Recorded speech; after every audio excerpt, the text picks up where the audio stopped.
Saludos, estimados estudiantes del grupo B18, Farmacia 4. Quiero hablarles un poco acerca de lo que encontrarán en el módulo número 3, referente a los principios de toxicología.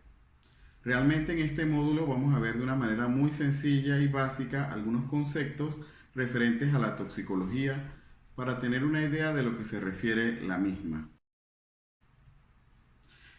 Encontrarán qué es la toxicología, la cual es una ciencia que identifica, estudia, describe lo que es la dosis, la naturaleza, la incidencia, severidad, reversibilidad y generalmente los mecanismos de los efectos tóxicos que producen los xenobióticos, las cuales son sustancias extrañas que entran al cuerpo que van a dañar el organismo. La toxicología también estudia los efectos nocivos de los agentes químicos, biológicos y de los agentes físicos en los sistemas biológicos y que establece además la magnitud del daño en función de la exposición de los organismos vivos a previos agentes, buscando a su vez identificar, prevenir y tratar las enfermedades derivadas de dichos efectos. Estudia tanto el efecto dañino que pueden producir como la manera de cómo resolver estos daños que causan al organismo. Actualmente la toxicología también estudia el mecanismo de los componentes endógenos. Los componentes endógenos son los componentes que produce nuestro propio cuerpo, como por ejemplo lo son los radicales libres de oxígeno y otros intermediarios que son reactivos, generados por xenobióticos y endobióticos. En el último siglo, la toxicología se ha expandido, asimilando conocimiento de varias ramas como la biología, la medicina, química, física y como las matemáticas, la cual está involucrada en todo, como lo hemos visto en las clases anteriores. Por otra parte, veremos algunos antecedentes históricos de la toxicología, porque la historia siempre es importante mencionarla para tenerla como marco de referencia. Dioscórides, médico griego al servicio del emperador Nerón, hizo la primera clasificación de plantas de acuerdo a su toxicidad y su efecto terapéutico. Ibn Washiya, médico persa, escribió el libro de los venenos cerca del siglo X.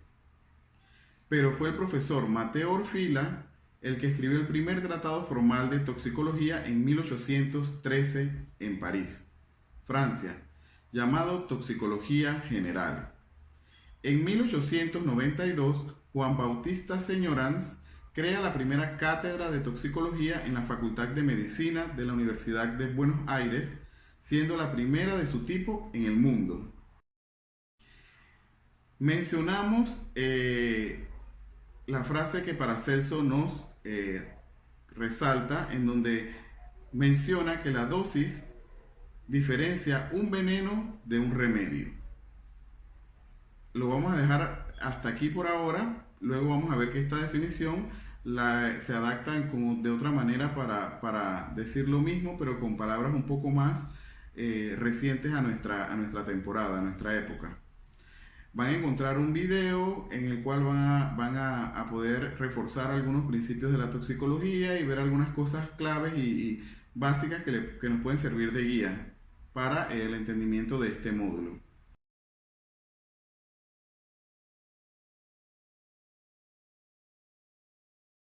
Continuando con estos principios de la toxicología, que se considera tóxica aquella sustancia que es introducida o suministrada al ser humano en cierta cantidad, ocasionando graves trastornos o inclusive la muerte.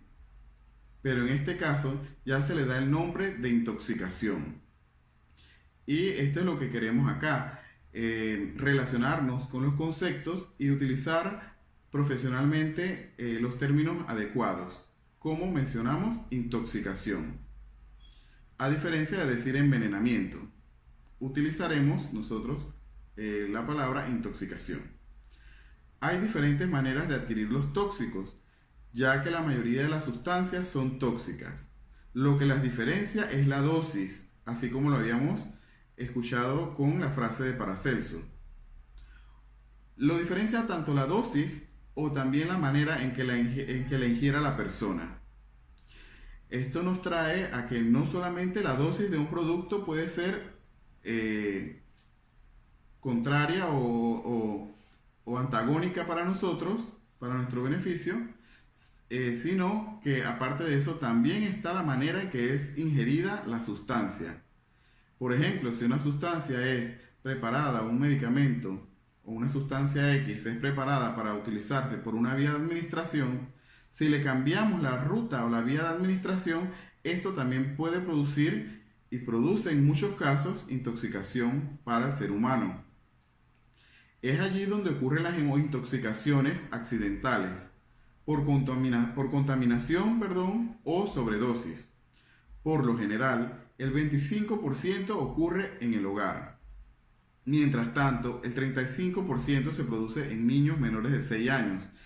En este módulo vemos que a nivel familiar se pueden producir un gran porcentaje de intoxicaciones, que hay que tener cuidado con los niños en casa, porque son personas que a veces en esa etapa de su vida no tienen la suficiente madurez para poder discernir entre lo que es bueno y no. Y es propio estar pendientes de su comportamiento para evitar que ocurran intoxicaciones.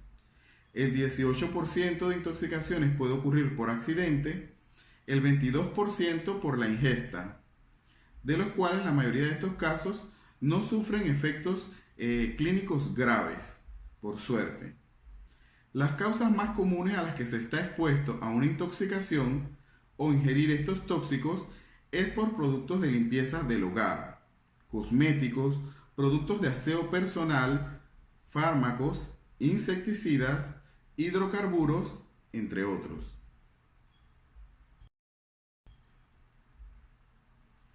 Peligro y riesgo. El peligro es la capacidad de un agente químico para ocasionar daño en una situación o circunstancia en particular.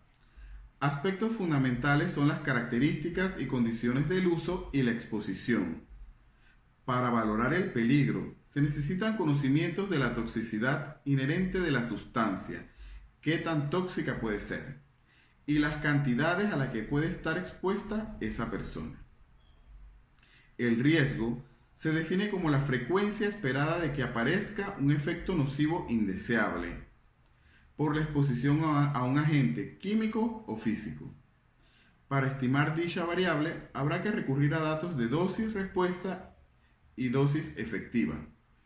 Vemos aquí que nuevamente las relaciones de cálculos matemáticos se utilizan para poder hacer los cálculos de algunas de estas variables de toxicología, que tienen también que ver con las variables que ya vimos en el módulo de principios de biofarmacia, en donde se utilizan cálculos matemáticos, algunas fórmulas para hacer las diferentes representaciones que pueden ocurrir en el cuerpo humano, y que nosotros no entraremos a ese detalle acá en este módulo, pero sí debemos mantenerlo, tenerlo presente, de que se nos puede presentar en cálculos o en fracciones o en mediciones, y saber que existe de esa manera a la hora de expresar. Vemos por otro lado las vías de exposición a las cuales nos enfrentamos con los tóxicos, que van a ser exactamente las mismas vías de exposición a las cuales se enfrenta la persona con los medicamentos o con todas las sustancias en general. Las vías de entrada de sustancias químicas en el organismo difieren en situaciones de exposición diversas. En el entorno industrial, la vía principal es la inhalatoria. Debemos tener claro esto, que se ha visto en el entorno industrial la vía inhalatoria como la mayor exposición a nivel industrial. La vía transdérmica es importante, pero tiene menor trascendencia que la ingestión de estas sustancias, por supuesto, ya que la ingestión sería una vía sistémica directa por la cual el producto va a ingresar a la circulación sistémica de una manera mucho más rápida. La vía respiratoria, como mencionamos, es la más común y la mayor. Los contaminantes llegan rápidamente al organismo a través de los pulmones. y luego al resto del cuerpo por medio del torrente sanguíneo. Nosotros sabemos que en los pulmones es uno de los órganos que tiene un gran flujo de sangre y eso permite que se pueda transportar rápidamente el producto al resto del cuerpo. Debemos tener presente que no solo una sustancia en estado gaseoso puede ser inhalada. También pueden ser los líquidos como aerosoles y los sólidos, polvo en suspensión, como hay algunos medicamentos que ya han visto en módulos anteriores que vienen preparados para inhalarse y son polvos en suspensión. Para evitar el ingreso de este agente al organismo, se deben utilizar protectores respiratorios con un filtro adecuado al agente contaminante, y aquí es donde vemos la salud ocupacional, que es una de las áreas de la medicina que se encarga de la protección del personal de las labores o de los trabajadores, en donde deben garantizar cada empleador que se cumplan con los requisitos mínimos necesarios para poder evitar lo que son las contaminaciones o las intoxicaciones a nivel de la industria, a nivel de la empresa, de la compañía donde están los trabajadores. La vía digestiva. Podemos ser afectados no solo por ingerir directamente el producto, sino por otros elementos contaminados, los cuales llevamos a la boca y nariz.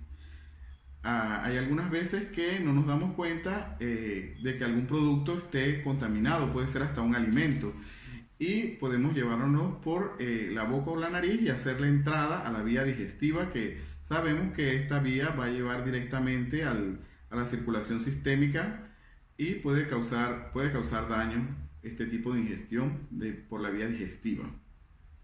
La vía cutánea se produce en el momento que ingresan los contaminantes por los poros de la piel, y estos a su vez llegan al torrente sanguíneo. Los efectos no necesariamente se presentarán de forma inmediata. Va a haber un estado de latencia. Se debe tener especial cuidado cuando se produce una lesión con algún elemento contaminado, ya que de esta forma el agente tiene acceso directo a nuestro organismo. Por supuesto, si tenemos una lesión, una herida en nuestra piel, el cual es nuestro principal órgano protector que sirve como barrera, si donde tengamos una herida, vamos a tener un acceso directo a la sangre, directo de la exposición de algún contaminante o de algún tóxico, de cualquier sustancia, y esto va a estar directamente pasando a la sangre. Evitaría lo que es el paso transdérmico, sino que estaría entrando directamente a la circulación. Depende del grado de la herida o de la lesión. La piel deja de ser nuestra capa protectora, que además hace daño a nuestro organismo, porque va a permitir entonces el paso de sustancias a través de ella. Por otro lado, existe lo que es la concentración o dosis respuesta.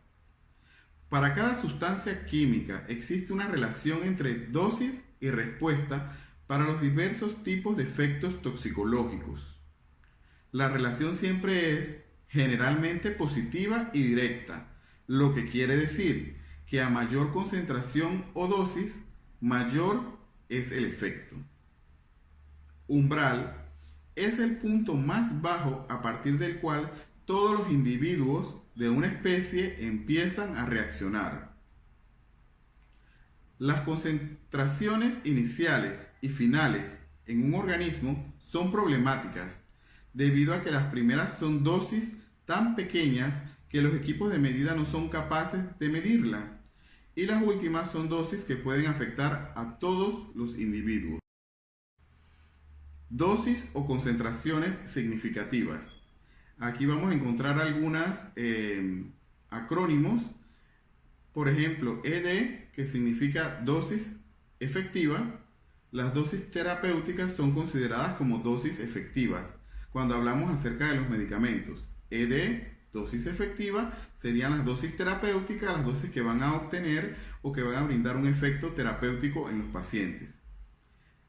TD significa dosis tóxica, la cual sería una dosis que va a producir un efecto negativo, que va a producir toxicidad.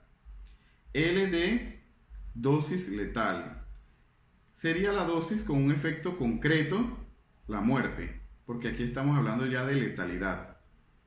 Noel o no a él, nivel sin efecto adverso observable. La concentración del tóxico es tan baja que no produce efectos adversos observables.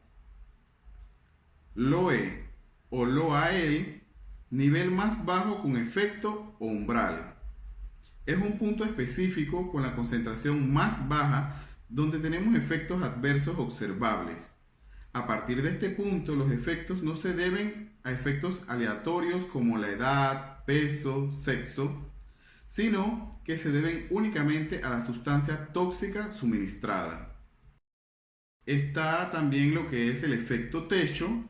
Los individuos más resistentes requieren de concentraciones más elevadas de lo normal para que respondan al tóxico. Habíamos mencionado en algún momento el efecto techo, que se refiere a que hay algunas sustancias que lo tienen, otras sustancias que no lo tienen, y se refiere a el efecto techo, es al tope de efecto, a la parte más alta donde puede llegar la toxicidad de una sustancia. Independientemente de la dosis, llega a un punto que tiene un efecto tope, un efecto techo de toxicidad. También existe se habla de un efecto techo de efectividad. Creo que lo habíamos mencionado en cursos anteriores. El efecto techo de efectividad es que independientemente de la dosis, el producto va a producir un efecto de efectividad de la enfermedad tope o techo. Hasta cierto nivel va a lograr, por ejemplo, calmar el dolor. Y hay medicamentos que tienen su efecto techo, para recordar ahí. Existe también la potencia, que está relacionada con toxicidad. Es un término relativo que compara la dosis efectiva de diferentes fármacos o tóxicos. Una sustancia es más potente si requiere menos concentración para provocar un efecto tóxico. Y eso es como el ejemplo que nos dicen que los venenos vienen en envases pequeños. Bueno, esto prácticamente es lo que se refiere. Entre más poco se necesita para causar daño, es más tóxico el producto. Es como que algo que tiene el sentido ahí lógico. Existe el índice terapéutico, cociente entre dosis tóxica sobre la letal y dosis efectiva. Aquí vemos lo que mencionábamos acerca de los cálculos matemáticos de algunos parámetros. Como esto en la práctica es difícil de determinar, se calcula como el cociente entre la dosis tóxica para el 50% de la población y la dosis efectiva también para el 50% de la población. Útil en determinación de exposición ambiental aceptable de un tóxico o seguridad de un fármaco. Por otra parte está el margen de seguridad. Se calcula como el cociente entre la dosis tóxica para el 1% de la población y la dosis efectiva para el 99% de la población. Entonces estos son parámetros que se realizan con cálculos matemáticos que no entraremos a detallar acá porque básicamente lo que nos interesa es saber que existen, saber de dónde salen esas mediciones, cómo se calculan para tener una idea y poder defendernos más adelante cuando tengamos acceso a pacientes. Veremos las clases de intoxicaciones. La acción de un agente tóxico sobre un organismo se traduce en una alteración del estado fisiológico o de su salud. Según el grado de alteración del individuo, la intoxicación se puede clasificar ya sea aguda, subaguda, crónica o recidivante. Veremos que la intoxicación aguda consiste en la aparición de un cuadro clínico patológico, a veces dramático, por la exposición de corta duración, mediante una o varias dosis y con una absorción muy rápida, menos de 24 horas. Aquí hay que estar pendiente en estas definiciones el periodo de tiempo necesario para que ocurra la intoxicación, porque esto es lo que va a definir la clasificación de intoxicación en cada una de sus formas, como vemos aquí, aguda, subaguda, crónica o recidivante. Vemos que la aguda es en 24 horas. En algunos casos, como lo que ocurre con el fósforo, los efectos podrían aparecer a la semana de su ingestión o exposición. La intoxicación subaguda o subcrónica significa un menor grado de aparatosidad de la intoxicación. produciendo algunos trastornos a nivel biológico, pero sin manifestarse de forma clara. Se deben a varias dosis, no demasiado grandes, pero prolongadas en el tiempo, como semanas y con un límite de 90 días. La intoxicación crónica se produce como consecuencia de la repetida absorción de un tóxico, siendo el tiempo de exposición especialmente alto, mayor a 90 días. A veces, esta intoxicación se produce por la absorción de cantidades pequeñas de un agente tóxico, pero ante las sucesivas exposiciones se produce acumulación en algún órgano o tejido, o a veces lo que se acumulan son los efectos.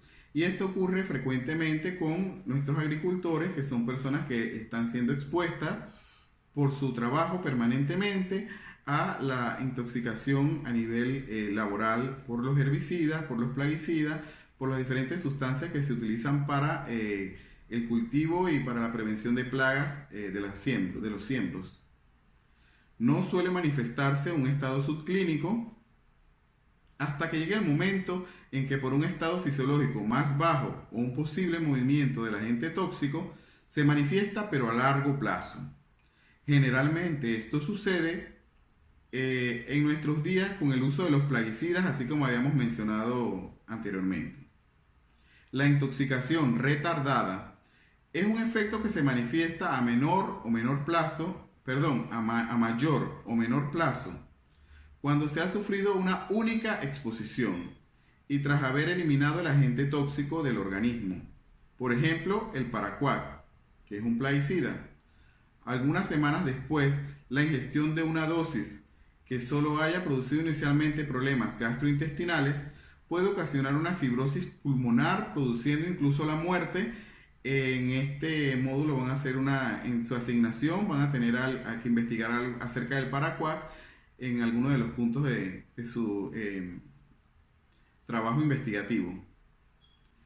Y la intoxicación recidivante es la repetición de intoxicaciones que conducen al individuo a estados de deficiencia biológica.